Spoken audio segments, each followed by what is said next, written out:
Muy buenos días, en el día de hoy nos encontramos con el viceministro de Educación, Javier Botero, quien nos comentará sobre la propuesta de la reforma de la Ley 30. Muy buenos días, ministro. Bueno, sabemos que la educación es un derecho para toda persona y es deber del Estado fomentar, brindar y asegurar a los ciudadanos para que esto se cumpla. Bueno, esto al parecer se ha quedado corto en su práctica y se ha concentrado en dar a la población un nivel básico y medio, sin importar su calidad, para los estudiantes que puedan acceder, que terminen su bachillerato y puedan acceder a una educación superior. O sea, la reforma de la Ley 30 calcula depender de cierta manera del PIB. Cuando el PIB de la situación del país se encuentra en vacas flacas, vamos a continuar pidiendo recursos, capital para continuar con los proyectos de investigación y desarrollo de las universidades públicas. A ver, no. Digamos que la propuesta de reforma en cuanto a financiación de las universidades públicas, digamos lo más general de las instituciones de educación superior públicas, porque incluye las universidades y las instituciones técnicas, tecnológicas, instituciones universitarias, tiene tres elementos, ¿cierto? ¿Cuál es el primer elemento? Es mantener el crecimiento inercial que se llama de los aportes, es decir, que se mantienen indexados con el índice de precio del consumidor. Estos aportes adicionales dependen de, digamos, el desempeño de las universidades en algunos aspectos que tienen que ver, por un lado, con calidad, ¿cierto? Mejoramiento de calidad, formación de profesores, investigación, resultados de investigación, y por el otro lado, de incremento de cobertura, dándole un énfasis a lo regional, ¿cierto? Y ese incremento, esos recursos, los distribuye el ministerio de acuerdo con esos, ¿cierto? Con esos indicadores. Sí. Y esa es la primera parte. La segunda, que sí tiene que ver con lo que tú mencionabas del crecimiento de la economía, es una modificación al artículo 87 de hoy de la Ley 30. ¿Qué es lo que dice el artículo de hoy? Que habrá unos aportes adicionales cada año dependiendo del crecimiento del Producto Interno Bruto. Y lo que dice el artículo 87 es que esos aportes adicionales serán por lo menos del 30% de ese crecimiento. Entonces, si el crecimiento es del 5%, hay unos aportes adicionales que corresponderían al 1.5% del total de los aportes de la nación a las universidades públicas. Ahí nosotros estamos planteando una modificación. ¿En qué sentido? En el sentido de que si a la economía, si al país le va bien y el crecimiento es mayor del 5%, sea por ley el 40% de ese crecimiento. O sea, si el crecimiento es 5, entonces ya no va a ser 1,5, sino 2%. Entonces supongamos que tenemos un excelente año y el crecimiento es el 8%. Entonces habría un aporte adicional al final del año del 4% del total de los aportes de ese año. Sí. ¿Cierto? O sea que hay, digamos, se mantienen los aportes fijos, indexados con inflación. Hay unos aportes adicionales que dependen del crecimiento de la economía, ¿sí? Perdón, hay unos aportes adicionales que dependen de unos indicadores, ¿sí? Que va hasta el 3% en el 2019, y hay unos aportes adicionales que dependen del crecimiento de la economía. Esa visión del crecimiento de la economía es una visión muy positiva para lo que actualmente está sucediendo, porque casi siempre vemos un crecimiento del 5%. Claro, a ver, pues hemos tenido buenos años, hemos tenido años del 7.4, 7.8%, y pues sí esperamos que se crezca más del 5%. Ahora, si se crece al 5%, tenemos lo que tenemos hoy. Pero adicionalmente estamos planteando una posibilidad que para las instituciones es muy interesante, y es que tanto la nación como las entidades territoriales, los departamentos o los municipios, puedan hacer aportes de una sola vez para inversión. ¿Sí? ¿Qué pasa hoy en día?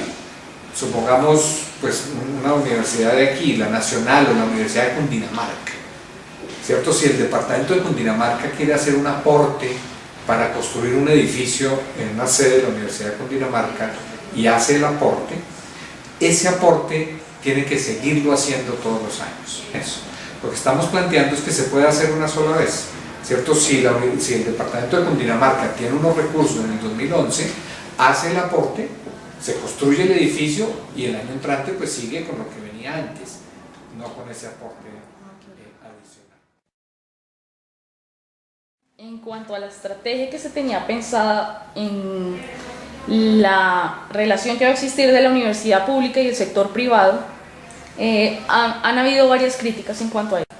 ¿Cómo va a ser esa relación del sector privado y las universidades públicas? A ver, ahí hay que pues, mirar muy bien lo que se está proponiendo. ¿Cierto? Lo que se está proponiendo con respecto a inversión privada en instituciones públicas es el artículo 10 de la propuesta. ¿Cierto? Que simplemente reglamenta lo que se llaman los contratos de asociación.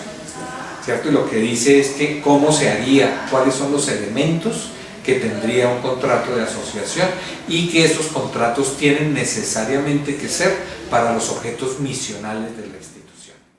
Entonces se alía con la universidad, ¿cierto? Y desarrollan conjuntamente el proceso, el proyecto. Después, ya desarrollado ese laboratorio o ese sitio, digamos, de esa infraestructura, pues la utiliza tanto la universidad como la empresa. Pues pueden, por ejemplo, desarrollar productos nuevos, desarrollar patentes que obviamente se van a beneficiar tanto la universidad como la empresa privada. Me gustaría saber por qué los estudiantes, docentes y rectores de universidades públicas tienen la percepción de que que un sector privado haga una inversión, tengan esa concepción de que se va a privatizar una universidad pública. Pues yo creo que el rector de la Universidad Nacional lo puso muy bien y es un fantasma. O sea, realmente es asustarse con un fantasma, con el fantasma de la privatización. Es porque ya esos proyectos se hacen, o sea, ese tipo de inversiones muy pequeños, en proyectos, en tesis. Claro, y sobre todo lo que se hacen son servicios. ¿Cierto? Aquí lo que se quiere, como decía el presidente, es que el empresario también se meta la mano al bolsillo, haga la inversión y beneficie a la universidad y obviamente también a la empresa. Esto no es filantropía, ¿cierto? No son las donaciones, que obviamente de eso hay y ojalá haya más, ¿cierto? Esto es el desarrollo de proyectos con fines de innovación, de investigación, de mejoramiento en general de la institución. Ahora, ¿por qué se oponen un poco, por ejemplo, los estudiantes? Yo creo que hay mucho desconocimiento, ¿cierto? Entonces simplemente cogen la consigna de la privatización y de que entonces si viene aquí el sector privado, entonces el Estado ya no va a poner plata para las universidades públicas. Pues todo lo contrario, realmente la propuesta lo que está diciendo es hay más plata para las universidades públicas, ¿cierto? Pero si queremos realmente universidades, como los llama Yamil Salmi del Banco Mundial, de talla mundial, eso no va a ser suficiente. Necesitamos mucho más. Sí. Y por eso pues hay esa invitación también, ese marco normativo, que es lo que da la propuesta.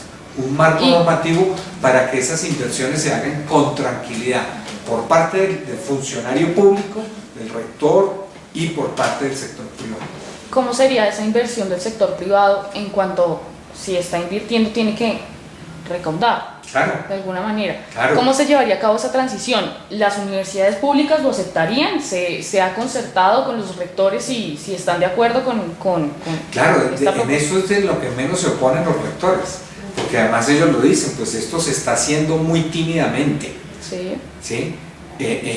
O sea que oposición por parte de los rectores no hay en las alianzas. Y por parte del sector privado. Pero menos, como decía, o sea, ha imaginado el fantasma de la privatización y de que porque los empresarios llegan a hacer este tipo de cosas, pues va a haber menos autonomía o va a haber incremento de matrículas, pues uno diría todo lo contrario.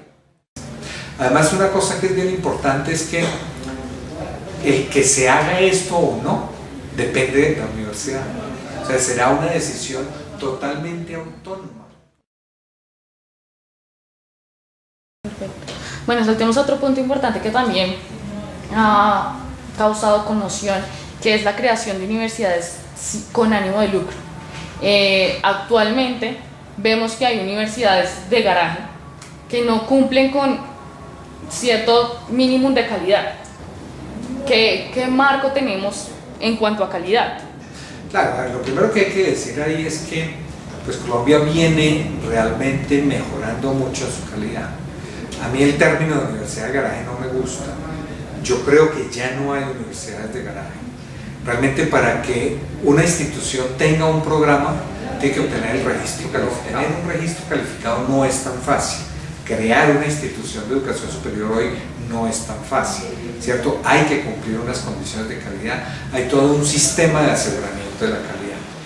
Si se llegara a crear una institución con ánimo de lucro, tendría que cumplir esas mismas condiciones o aún mayores, ¿cierto? Que es lo que plantea la propuesta, ¿cierto? Que se cumplan las condiciones de calidad. El proyecto tiene un parágrafo de un código penal, similar a un código penal que cumple unas leyes y unas medidas sancionatorias. Claro, no es un código penal. Ciertamente estamos fortaleciendo muchísimo la inspección y vigilancia. Y eso es bien curioso, pero en las mismas personas, para ciertas cosas les parece buenísimo, para otras no tan bueno, ¿cierto? Les parece buenísimo para las instituciones con ánimo de lucro, ¿cierto? Pero no les parece muy bueno cuando la inspección es sobre sus mismas instituciones. Usted saltó un tema muy importante que son los mecanismos de vigilancia, de inspección, vigilancia y control.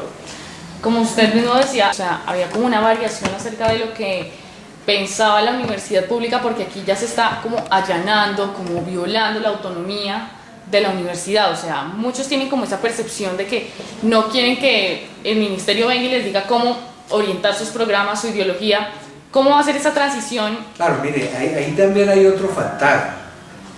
Realmente todo el tema de aseguramiento, inspección, vigilancia y control, ¿cierto? Está primero fundamentado en un mandato constitucional del mismo nivel de la autonomía, ¿cierto? O sea, es tan mandato constitucional la autonomía universitaria como la inspección y vigilancia.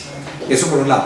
Por otro lado, en ningún momento a través ni de inspección y vigilancia o aseguramiento se plantea el decirle a una institución qué es lo que debe o no debe hacer, ¿cierto? La institución en su autonomía decide qué es lo que se hace desde inspección y vigilancia, ¿cierto? Desde todo el sistema de calidad. Es que una vez que una institución decida, yo quiero ofrecer esto, lo que nosotros decimos, listo, pero cumple con la calidad. Saltemos a otro punto de la propuesta, que es sobre los maestros. El maestro, el docente, es parte fundamental de la educación para generar equidad en la educación y todo esto. La ministra comentaba que la propuesta quiere que lo mínimo un profesor debe tener un magíster. Sí. ¿Cómo se va a llevar a cabo esa transición si muchos de los maestros no tienen los medios ni la financiación para llevar a cabo esto? Y van a haber muchos que... Claro, primero que todo, obviamente una norma de estas no es retroactiva, ¿cierto? Si ya una persona es profesor de una universidad, pues obviamente no va a dejar de serlo porque no tiene la maestría, ¿cierto? Entonces esto es para ingresar, digamos, como profesor a una universidad desde el momento en que se apruebe la ley. De ahí en adelante tendrá que tener la maestría. ¿Y qué pasaría con los profesores de cátedra? Hay algunos que definitivamente no tienen un magisterio. Claro, pero es que esto no aplica para los profesores de cátedra, ¿cierto? O sea, ya es una decisión autónoma de la misma institución. Ya para finalizar, cuénteme cuál es el panorama a su punto de vista acerca de esta propuesta. ¿Le ve futuro? ¿Hay positivismo? Pues todo.